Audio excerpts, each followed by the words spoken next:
menang yen wonten sing kalahan. Namung ujunging manah kula den badhe lega ora sing manah kula yen kula den saged mejahi Sistyaki. Yen karepmu piye? Atama. Mugi sineksana jagat saisine. Winjing kalamun kedadosan prang jagat ingkang kaping 11. Ingkang mirasan prang Bratayuda Jaya Biyangun sampun ngantos yen to Setyaki nyenopateni para Pandhawa. Sampun ngantos wonten sinten ingkang mantun nyenopateni kejawi kula. Kula ingkang badhe kedah nyenopateni para Kurawa.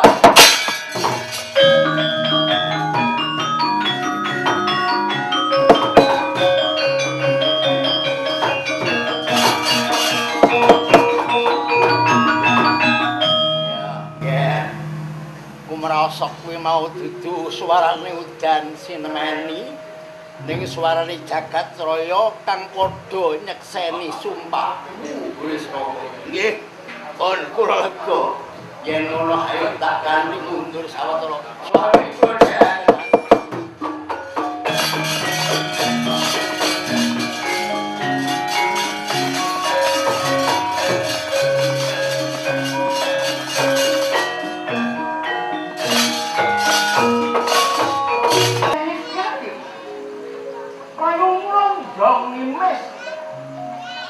Menggeh ambahanmu dalawaran riwemu. Ana apa ya iki?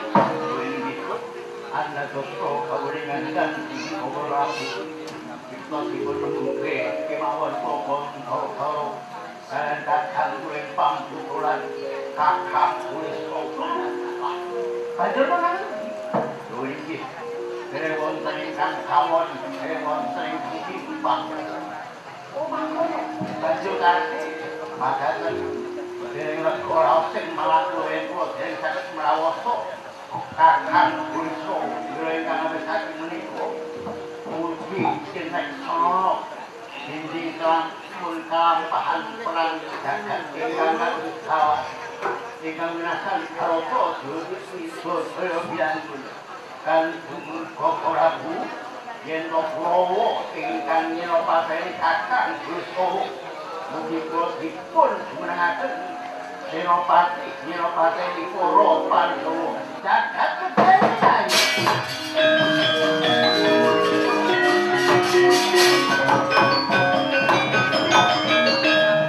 Namung kemawon kanthi Kurawa Pandhawa saka kawuningan. Apa ya saged royok pangajikan? Kaya wong kaget.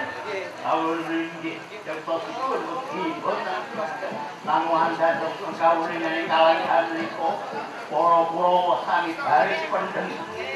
Baris pendhem. Iya iki baris pendhem ing pamangkah gedeng ranjak dengan nika Kanjeng Prabu. Piye? Ing panganjak sami baris pendhem namung badhe ngranjak paduka Kanjeng Prabu. Piye? Badhe ngranjak dengan nika Kanjeng Prabu.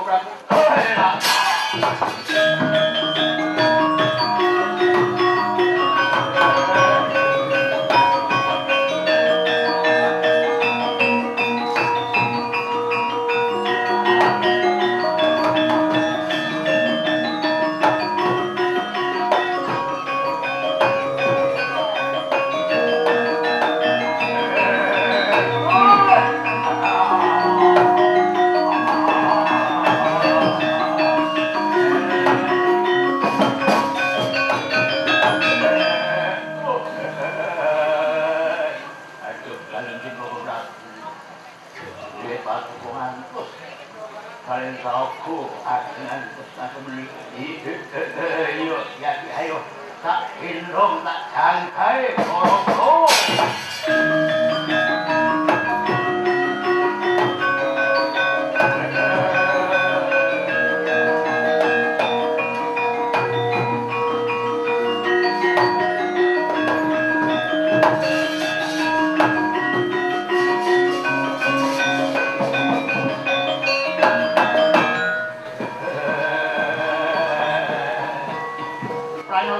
kok berarti naik semua.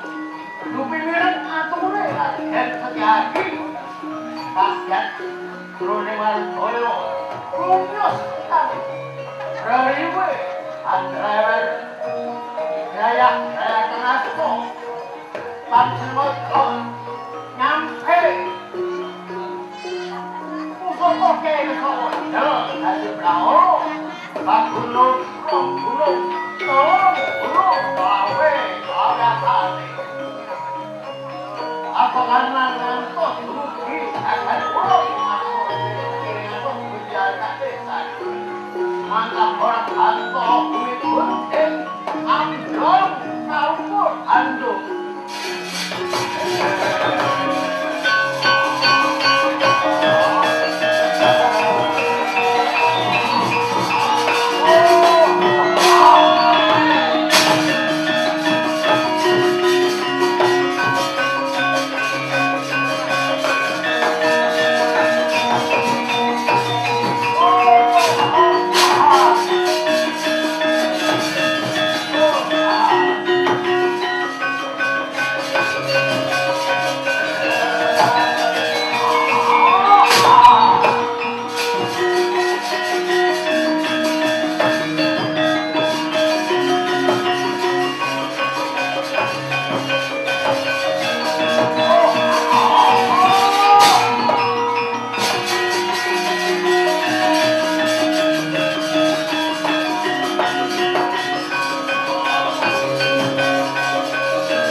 Kumaluan jonggo kula anak bawa kaibanan kula kan jeneng ora. Sasampun kula jaman iki gatos menapa. Dene kan jeneng ora putung lampah kula. Yo jadi. Andhadekno sumurku ya ya. Awit saka kukenge penggali yang Prabu Jayadana. Anggone ngukuwi negara Ngastina Ngendra Prasta sakjane. Sajake ora bakal bisa kok. Mula kan saka kuwi jadi mbok menawa kok dateng gagak jangkaning jiwa. Perang gedhe ing donya ingkang kaping 4 ingkang diarani Brata Yudha Jayabrangon. Sasampu bakal lakon ya. Kuwi sampun kan mbok ora. Ha ngono penak. Yen jadi panjenengan bos ngawulinge babagan ayo ya. Mumpung maksih ana angkat payoga dak gandengan tabukanan ayo padha kumpul tanpa kadang-kadang Pandhawa ing Wirata ya. Kanjeng Prabu kados Kanjeng Prabu boten ngawulingane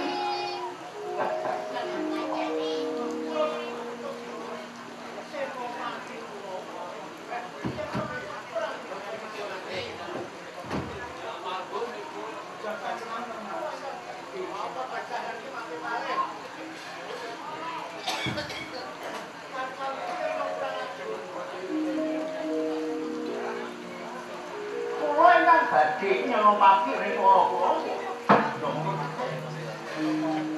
Peta kula piye? Meniki. Bloko suka. Nyelopake Agung Praja Ngastina. Kula menika sasat. Sampai utahanipun Nyai Prabu Jayadana. Bisa jeneng saja lubur. Tanpa suka sadrane Kyadi ora bakal bisa tinumbat sarana arta utawa tinumbat sarana bondo. Apa sia dilali marang angger-anggering Sarwanama. Nuwun inggih kula inggih tansah kemutan Kanjeng Prabu. Angger-anggering Sarwanama kok pantun jejengan adil brasta kang angkara murka Kanjeng Prabu. Yen pamiturut pangwase Kyadi. Yen pamiturut pangwase Kyadi. Antaraning Kurawa lan Pandhawa ki sing dicecake sing sing angkara murka sing dinai. Kuwi menika sampun teka jagat sampun berbeden. Ingkang sami dicecake dene menika nggih para Pandhawa. Dene ingkang sami angkara murka menika inggih para Kurawa. Ayo ngono ana maksa. Para angger-angger satria. Yen to Kyadi tetep belani para Kurawa merangi para Pandhawa. Emoto maneh ya iki jaba kuwi. Kyadi kuwi uga mujudake kadawedha. Tegese sedulur tuwa. Monggo wajibane sedulur tuwa kuwi gumantri darmaning bapa ya kuwi ngayomi marang adhine kabeh. Kuwi iki Kanjeng Prabu kuwi nggih mangertos lamun para Pandhawa gangsal menika diadhiyani kula. Kula nggih badhe ngayahi dharma. Gumantos Rama Prabu ingkang sampun mati. Kula badhe ngayomi para Pandhawa.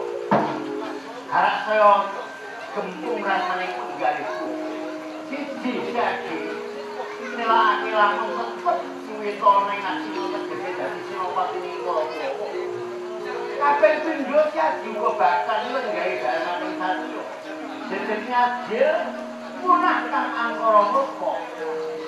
Mongko Pandhawa iki adil, Kurawa kuwi sing angkara murka. Sing kaping 3 Kyadi sajening sedulur tuwa saguh bakal ngayomi para Pandhawa. Dalan endi ingkang bakal cukup yen to nganti Kyadi mau lakon tandingan karo para Pandhawa. Apa meneh yen deling lamun Kyadi kuwi kagungan pusaka wujude kerewada ingkang tumamen jroning daging ana sanjroning kawula kuwi nggih Kanjeng Koko. Yapunipun krewaja kala wau yen paduka menika wasta tinggal nuwun sewu mugi kawat padhekno.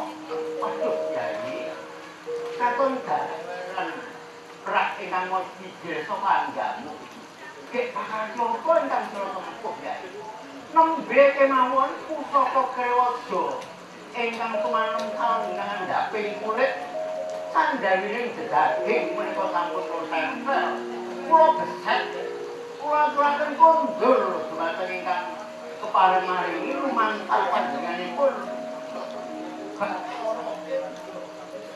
jadi sing kono gedhe tekap kakang iki tiga marang tekating janji badan soto bakal nglakoni telung perkara ingkang padha benteng suweng ora kaluar. Duh Kanjeng Koko Prabu suwawi Kanjeng Koko Prabu ginakaken neta kabataran suwawi sangke sawa kula kuwi mas padaken sawana netra kajelatan Koko Prabu adiku kalo adiku kan ora kok jeneng Sira Yai. Namun ucap. Santro loro wae kaya diadi. Sinten kakak koyo. Yo. Ini lampun ingkang dari kiwas.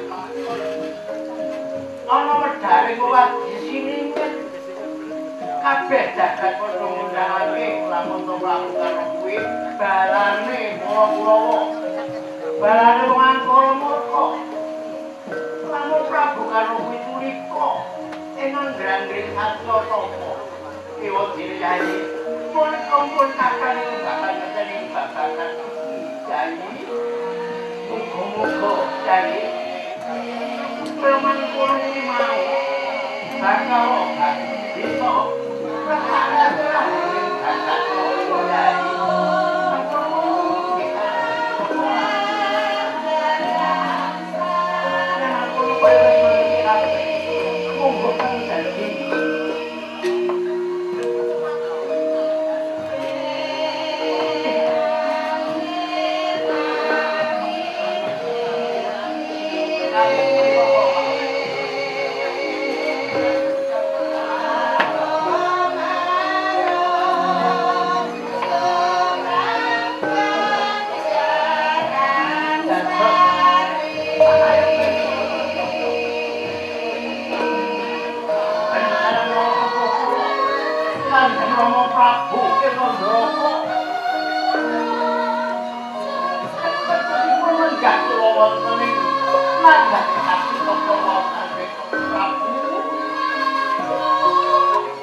Dan bunti Kang Petro, kowe mau nginjen wong agung sakala lan nggone padha pangandikan kae to.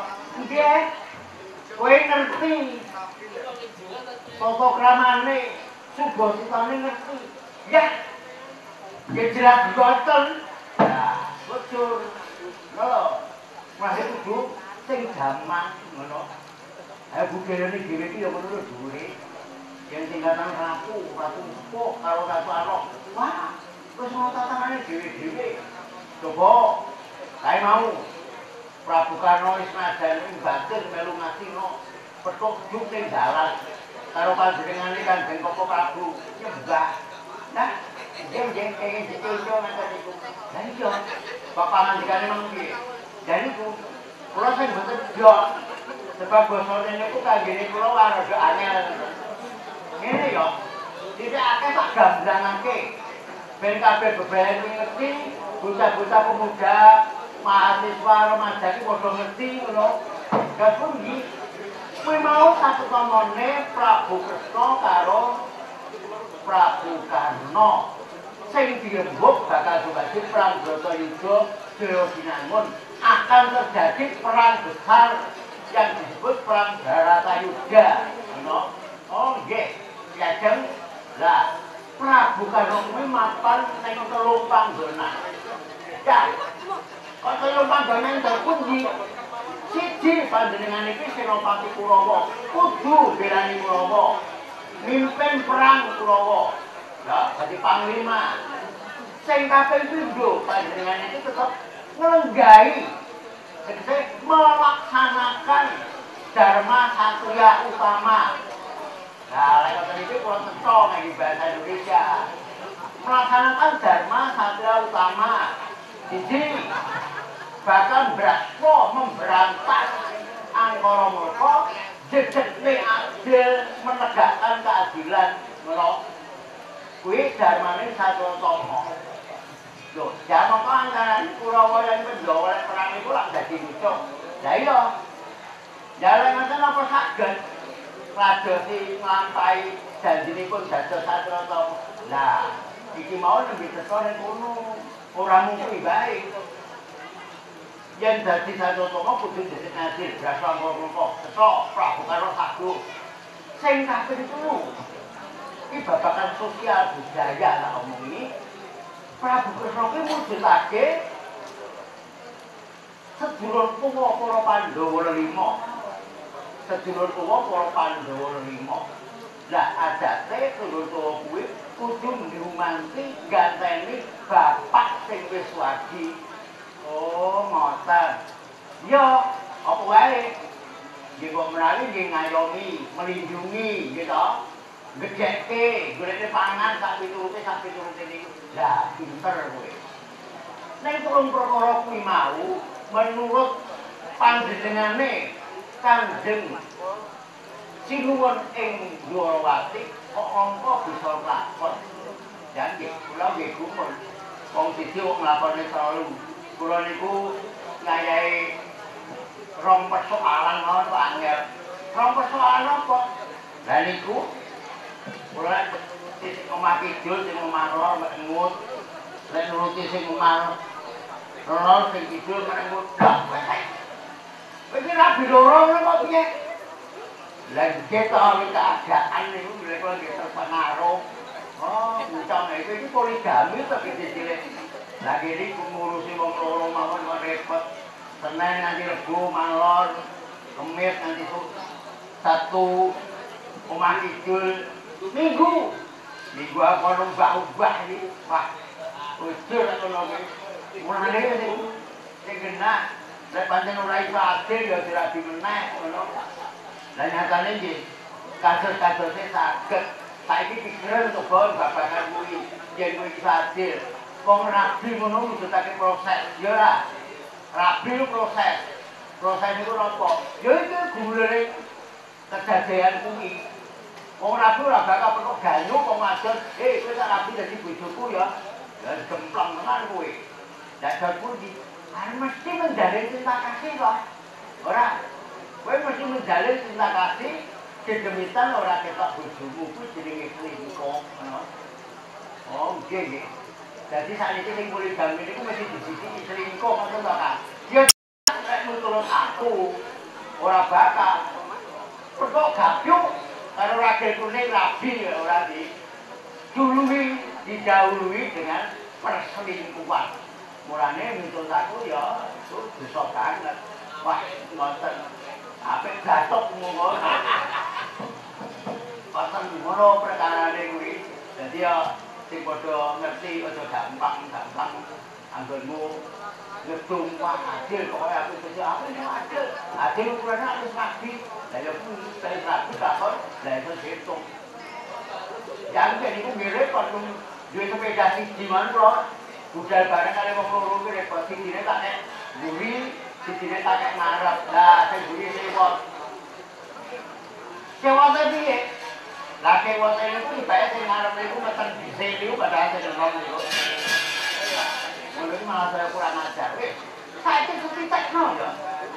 Budaya sing padha digelarake mau kaya tuntune pangandikane Prabu Pratika karo Prabu Karna.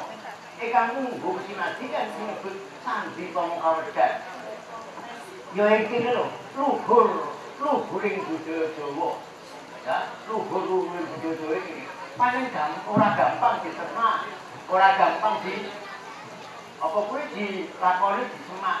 Kabeh mau sarana perenungan. Nggih, kula matur yen ngaten. Yo, ayo lek dinten meneh apa kang bakal dadi.